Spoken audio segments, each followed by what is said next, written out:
Hello বন্ধুরা, নমস্কার, শুভ দুপুর। আজ রান্না নিয়ে চলে এলাম মঙ্গলবারে। তো আজ দেখো এই যে মাছ ধুয়ে কেটে বেছে এনেছি। এখন এই মাছে লবণ হলুদ মাখিয়ে, এটা বলো কি মাছ? কই মাছ। তো মাছটা দেখো লবণ হলুদ মাখিয়ে নিচ্ছি, মাখিয়ে এটা ভেজে নেব, আলু দিয়ে পাতলা করে ঝোল করব। তো মাছ মাখিয়ে নিচ্ছি, এদিকে কড়াই তেল বসিয়ে দিয়েছি, দেখো তেল গরম হয়ে গেছে। মাছগুলো একে একে ছেড়ে দিচ্ছি ভাজার জন্য। তো মাছগুলো ছেড়ে দিচ্ছি, মাছগুলো এপিট এপিট করে ভালো করে ভেজে নিলাম। মাছ ভাজা এখন উঠিয়ে নেব। ওই তেলে একটু সাদা জিরা সম্বারা দিয়ে আলুটা ছেড়ে দিচ্ছি।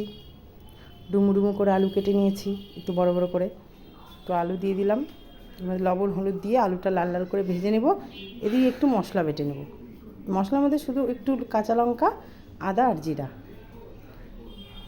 তো দেখো আলু ভাজা হয়ে গেছে, এদিকে মশলাও বেটে চলে এলাম। তো মশলা দিয়ে দিচ্ছি এর মধ্যে। তো মশলা দেওয়ার পরে আরেকটু লবণ হলুদ দিয়ে দেব।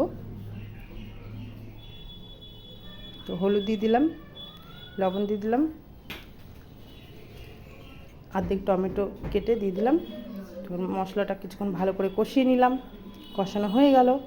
এখন ঝোলের জন্য জল দিয়ে দিব। বেশি মশলা দিইনি, আর ঝোলটা একটু পাতলা করে করব। এই কই মাছের ঝোল কিন্তু পাতলা খেতে খুব ভালো লাগে, নয় সর্ষে বাটা নয় এরকম পাতলা ঝোল ভালো লাগে। তো আমি পাতলা ঝোলটাই করে নিলাম। তো দেখো মাছ ছেড়ে দিয়েছি, ওটা দেখানো হয়নি, যাই হোক। তো হয়ে গেল। এখন গরম মশলা বেটে দিলাম, বাটা হয়ে ঝোলটা একটু ফুটিয়ে নিয়ে নামিয়ে নেব।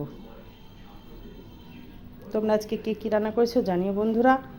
তো সামনে তো পূজা চলে এলো, সবাই খুব আনন্দ, পুজো পুজো ভাব লাগছে।